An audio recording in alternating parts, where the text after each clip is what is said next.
Hi hello வணக்கம். 2025ல் தமிழ், ஹிந்தி, மலையாளம், தெலுங்கானான்னு சொல்லிட்டு pan India படமா ரிலீஸ் ஆன படம் தான் சாரி. இந்த படத்தினோட டைரக்டர் யாருன்னு பாத்தீங்கன்னா கிரி கிருஷ்ணா கமல். இந்த படத்தினோட ஹீரோ யாருன்னு பாத்தீங்கன்னா சத்யா யாதவ், ஆராத்யா தேவி இந்த படத்தினோட ஹீரோயினி மற்றும் பலர் நடிச்சுக்கிறாங்க. இந்த படத்தினோட ஸ்டோரி பத்தி பாக்குறதுக்கு முன்னாடி நம்ம சேனலை சப்ஸ்கிரைப் பண்ணி வச்சுக்கோங்க. அப்பதான் நான் போடுற வீடியோ உங்களுக்கு வந்து கிடைக்கும். இந்த படம் வந்து ஒரு சைக்கோ த்ரில்லர் படம். இந்த படத்தினோட ஸ்டோரி சொல்றேன். இப்ப இருக்கிற இளைஞர்கள், குறிப்பா நான் அதுக்கு முன்னாடி ஒரு விஷயம் சொல்றேன். இந்த படம் வந்து 18+. இந்த படம் வந்து குழந்தைகளுக்கான படம் கிடையாது. பார்க்கணும்னு நினைச்சீங்கன்னா பெரியவங்க தனியா பாருங்க.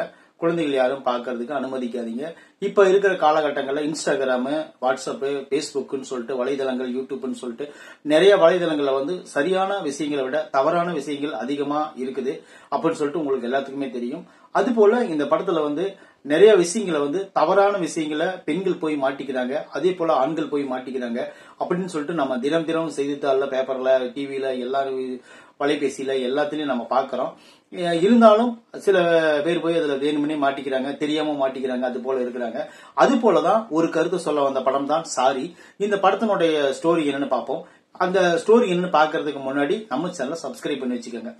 இப்ப என்னதுன்னா, ஒரு புகைப்பட கலைஞன் அவன் சத்யா யாதவ், அவர் என்ன பண்றாருன்னு பாத்தீங்கன்னா எல்லா பறவைகள், விலங்குகள் எல்லாத்தையும் போட்டோ எடுத்திருக்காரு. அப்போ வந்து ஒரு பங்கன்ல ஒரு பொண்ணு வந்து சாரி கட்டிட்டு வராங்க. அவங்கள பார்த்த உடனே எல்லாரும் மாடர்ன் ட்ரெஸ் இருக்காங்க, ஒரு பொண்ணு மட்டும் சாரியில் இருந்த உடனே இவர் என்ன பண்ணாருன்னா அந்த பொண்ணை ரசிக்க ஆரம்பிக்கிறாரு. ரசிக்க ஆரம்பிச்ச உடனே அவர் விதவிதமா போட்டோ எடுத்து அவரை வந்து மிகவும் ஒரு லவ் பண்ண ஆரம்பிச்சிடுறாரு அந்த பொண்ணை போட்டோவிலேயே. அப்புறம் என்ன ஆகுதுன்னு பாத்தீங்கன்னா அந்த பொண்ணு வந்து ரீல்ஸ் போட்டு தன்னை டேமஸ் படுத்திக்கணும் அப்படின்னு நினைக்கிற ஒரு கேரக்டர். அதனாலேயே ரீல்ஸ் போட்டு பேட் கமெண்ட் வாங்கினால அவங்க அண்ணன் வந்து அந்த பேட் கமெண்ட் பண்ண ஆளை பிடிச்சி அடிச்சு போடுறாரு. இதனால அண்ணன் தங்கச்சிக்குள்ள ஒரு சின்ன பிளவு இருக்கு. இப்போ என்ன ஆகுதுன்னு பாத்தீங்கன்னா இந்த புகைப்பட கலைஞன் என்ன பண்றான்னா அந்த பொண்ணுக்கு இன்ஸ்டாவில் ஒரு மெசேஜ் அனுப்புறான். அதை அக்செப்ட் பண்ண அந்த பொண்ணு என்ன பண்ணுதுன்னு பாத்தீங்கன்னா போட்டோ ஷூட் நடத்தணும், உங்க முகம் தேவைப்படுதுன்னு சொல்றான். சொன்னனே அதை நம்பி அந்த பொண்ணு அங்க போறாங்க. போன உடனே அந்த பொண்ணு மேல அதிகப்படியான காதலை ஏற்படுத்திக்கிறான். அதன் மூலியமா அவங்க அண்ணனுக்கு தெரிய வருது அந்த விஷயம். அந்த அண்ணன் வந்து அந்த பையனை அடிச்சு ஒரு வழி பண்ணிடுறான். அதுக்கப்புறம் அந்த அடங்குவான்னு பாத்தீங்கன்னா அடங்க மாட்டான். அதுக்கப்புறம் தான் அதிகமா பண்ணுவான். அப்புறம் போலீஸ்ல கம்ப்ளைண்ட் கொடுத்து போலீஸ் அடிப்பாங்க. அதுக்கப்புறம் அடங்குறது இல்ல. அதுக்கப்புறம் என்னன்னு பாத்தீங்கன்னா அந்த பொண்ணை கடத்தி கொண்டு போய் ஒரு பங்களால அடைச்சு வச்சிருவான். அடைச்சு வச்சதுக்கு அப்புறம் அங்க மீண்டும் அவங்க அண்ணன் அவங்க தேடி வரான். அதுக்கப்புறம் எங்க என்னாச்சு அப்படிங்கறது இந்த படத்தினோட கதை. அதாவது ஒரு வலைதளத்துக்குள்ள உள்ள போறதுக்கு முன்னாடி அதுக்குள்ள எவ்வளவு சிக்கல் இருக்குது, அது எந்தெந்த விதமா நம்ம யூஸ் பண்ணணும் அப்படின்னு சொல்லிட்டு இந்த படத்துல வந்து ப்ராப்பரா சொல்லினா கூட ஒரே ஒரு செக்மெண்ட் மட்டும் எடுத்துக்கிட்டு அவங்க சொல்லியிருக்கிறது சிறப்பு. ஏன்னா அதிகமா சொல்லியிருந்தாலும் நம்மளுக்கு வந்து அது புரியாத மாதிரி இருந்திருக்கும். இந்த ஒரே ஒரு கதையை மட்டும் எடுத்துக்கொண்டு நேர்கோட்டில் சொல்லியிருக்காங்க. அந்த பையன் வந்து ஒரு ஒரிஜினல் சைக்கோ மாதிரி நடிச்சிருக்கிறான். அந்த தம்பி சத்யா யாதுன்னு நினைக்கிறேன், அவரு நடிச்சிருக்காரு. அப்புறம் அது போல அந்த பொண்ணு வந்து கிளைமேக்ஸ்ல சூப்பரா நடிச்சுக்கிறாங்க. அதுவரையிலும் வந்து கிளாமர் மட்டுமே நம்பி இந்த முக்காவாசி படத்தை எடுத்திருப்பாங்க.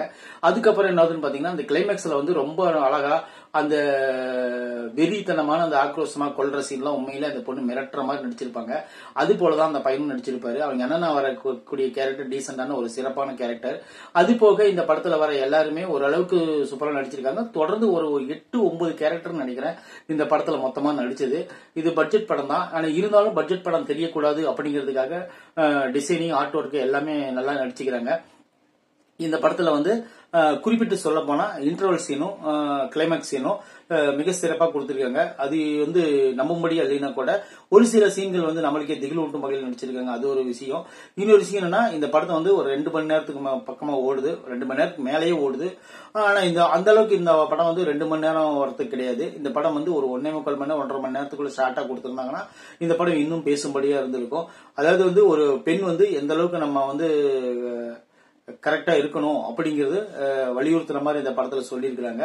ஆனா அது போலதான் இப்ப இருக்கிற வலைதளங்கள் இருக்கு.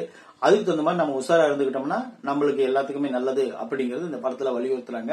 இன்னுமே கொஞ்சம் ஸ்ட்ராங்கா சொல்லியிருக்கணும்.